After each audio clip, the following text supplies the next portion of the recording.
ನಾಡಿನ ಸಮಸ್ತ ಜನರಿಗೆ ನನ್ನ ನಮಸ್ಕಾರಗಳು. ಕ್ಷಯರೋಗ ಅಂದರೆ ಟಿಬಿ ಒಂದು ಪುರಾತನ ಕಾಯಿಲೆಯಾಗಿದೆ. ಕ್ಷಯರೋಗ ನಿಯಂತ್ರಣದಲ್ಲಿ ನಮ್ಮ ಕರ್ನಾಟಕ ರಾಜ್ಯವು ಮುಂಚೂಣಿಯಲ್ಲಿದೆ. ಕ್ಷಯರೋಗವನ್ನು ಯಶಸ್ವಿಯಾಗಿ ನಿರ್ವಹಿಸಲು ಹಾಗೂ ಅದರಿಂದ ಉಂಟಾಗುವ ಅಡ್ಡ ಪರಿಣಾಮವನ್ನು ತಡೆಗಟ್ಟಲು ನಮ್ಮ ರಾಜ್ಯದಲ್ಲಿ ಸುಮಾರು 6 ತರಹ ವರ್ಗದ ಜನರಿಗೆ ವಯಸ್ಕರ ಬಿಸಿಜಿ ಲಸಿಕೆಯನ್ನು 16 ಜಿಲ್ಲೆಗಳಲ್ಲಿ ಪ್ರಾರಂಭಿಸಲಾಗುತ್ತದೆ.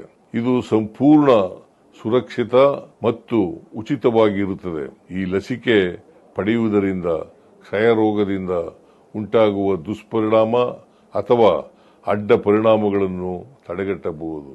ನಮ್ಮ ಆರೋಗ್ಯ ಇಲಾಖೆ ಸಿಬ್ಬಂದಿಗಳು, ಆಶಾ ಕಾರ್ಯಕರ್ತರು ಮನೆ ಮನೆಗೆ ಭೇಟಿ ನೀಡಿದ ಸಂದರ್ಭದಲ್ಲಿ ಲಸಿಕೆಯನ್ನು ಪಡೆದುಕೊಳ್ಳಿ. ನಮ್ಮ ಕರ್ನಾಟಕವನ್ನು ಕ್ಷಯರೋಗ ಮುಕ್ತ ರಾಜ್ಯವನ್ನಾಗಿ ಮಾಡಲು ಎಲ್ಲರೂ ನಮ್ಮೊಂದಿಗೆ ಕೈ ಜೋಡಿಸಿ ಎಂದು ಮನವಿ ಮಾಡುತ್ತೇನೆ. ನಮಸ್ಕಾರ.